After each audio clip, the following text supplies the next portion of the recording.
Hey guys, welcome back to Crypto Clan. Today we'll be talking about a newly released clip of the Quant CEO Gilbert Verdian voicing his insights into why central bank digital currencies matter. Central banks around the world are actively researching and seeking to determine whether the implementation of a national CBDC, which will encompass both wholesale and retail usage, would be a viable option for a national economy. The most notable central bank looking into CBDC developments is the US's Federal Reserve, whereby the Fed's chairman, Jerome Powell, stated his and the Fed's intention of releasing a paper on central bank digital currency soon. Discussions surrounding CBDC developments has led to Quant CEO Gilbert Verdian being directly asked by CEX's Monty Metzger, why do you think central bank digital currencies matter?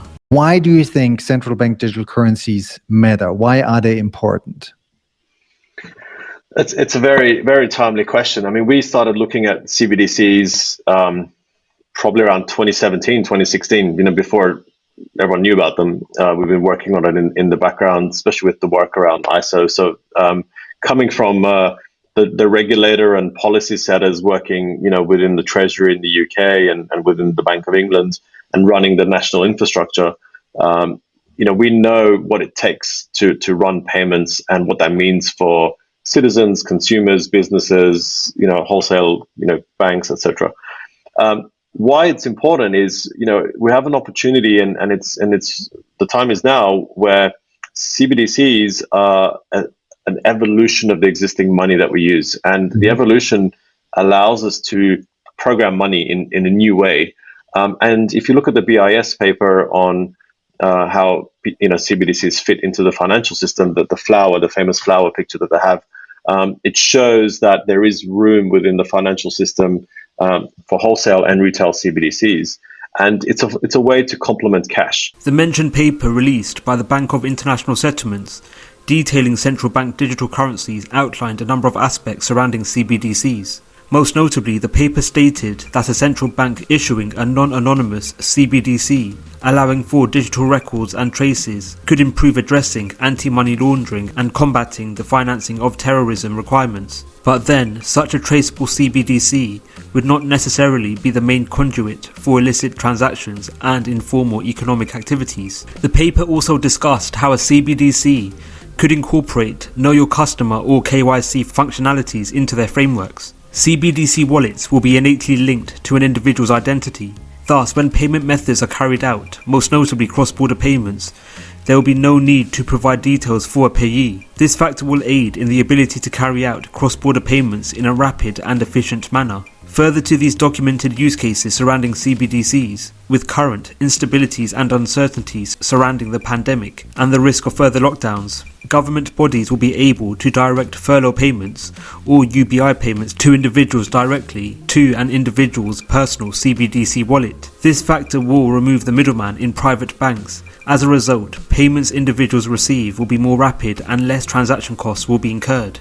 The paper also provided insights to the taxonomy of money and how CBDCs fit within the money flower. The Venn diagram illustrates how a CBDC would be a viable form of money to adhere to the four key properties of money in the issuer, in the case of central banks, form, whether it be physical or digital, accessibility, whether it is widely or restricted in nature, and technology, which involves whether the issued money is account-based or token-based. A CBDC would hit all these parameters, and thus it has a capacity of being a form of money that could be used in wholesale or retail form factors. As mentioned by Verdian, Quant has been involved in analysing CBDC developments for a number of years. This factor has in turn led the DLT project to actively build an infrastructure that would make it a suitable platform to develop a CBDC. Quant Network is the only project on the market that provides interoperability between blockchains and legacy systems, and between legacy systems.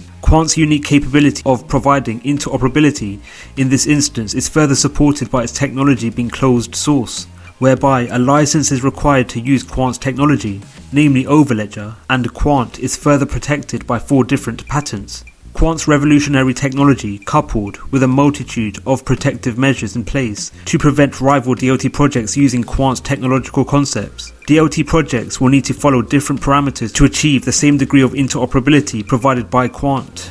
Quant Network's one-of-a-kind characteristic of providing interoperability between networks may make it an ideal platform to form channels to actualize a Universal Payment Channel, or UPC. UPC is a term defined by the payment processor giant Visa, whereby a UPC will act as a hub to interconnect multiple blockchain networks and allowing for secure transfer of digital currencies, including CBDCs. A potential UPC will act as a universal adapter amongst blockchains, allowing central banks, businesses and consumers to seamlessly exchange value no matter the form factor of the currency. Further to Quant's potential to induce interoperability, the Quant team, especially their CEO, has strong links to a number of central banks and other financial government institutions. Gilbert Verdian was an employee at the Bank of England, where he worked on the Cybersecurity and Resilience Committee. He was also an employee at the UK Treasury, where he worked in the office of the CTO.